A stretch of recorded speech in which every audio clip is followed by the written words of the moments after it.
I now give the floor to the representative of Belarus. Thank you very much. Dear colleagues, we are grateful to the delegation of Ireland for convening today's meeting and to the briefers. Hunger has long been and still remains one of the most shameful characteristics of the modern world. The link between hunger and conflict is well established. However, the causes of hunger differ in various conflict settings.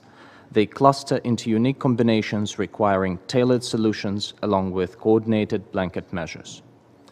When dealing with such clustered problems, we often underestimate or even overlook some of their elements that can seriously exacerbate and sometimes even exceed in their impact the direct effects of the conflicts themselves.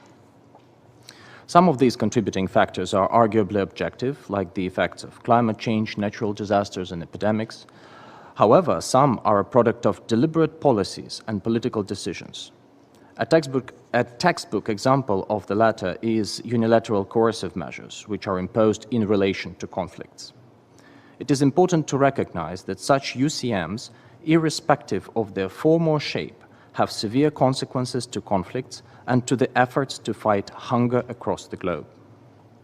UCMs create unfavorable conditions that might undercut the peaceful process, prolonging conflicts and needlessly extending human suffering.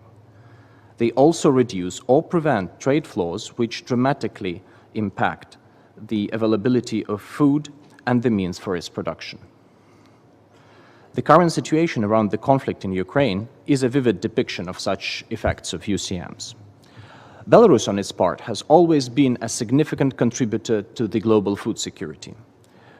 Through our exports of agricultural and food products, agricultural machinery and technologies, potash and compound fertilizers to over 100 countries across the globe. The UCMs imposed on the exports of Belarusian goods in relation to the conflict in Ukraine, particularly on potash, have already led to an increase in the price of both fertilizers and food products, thus further contributing to the global proliferation of hunger. This is exactly what we warned the General Assembly about on March 2nd at its 11th emergency special session. The full effect of the so-called sanctions on Belarus is yet to unfold. According to the estimates of Food and Agriculture Organization and the World Food Programme, the lack of fertilizers will lead to the yield of crops diminishing by at least 50%. In this context, Belarus supports the call of the UN Secretary-General to keep the food markets open and to seize trade restriction and export bans to maintain international trade in food and fertilizers and domestic and global demand. Conflicts as such are a devastating phenomenon, causing hunger and starvation, and they do not need to be further exacerbated by UCMs and similar measures.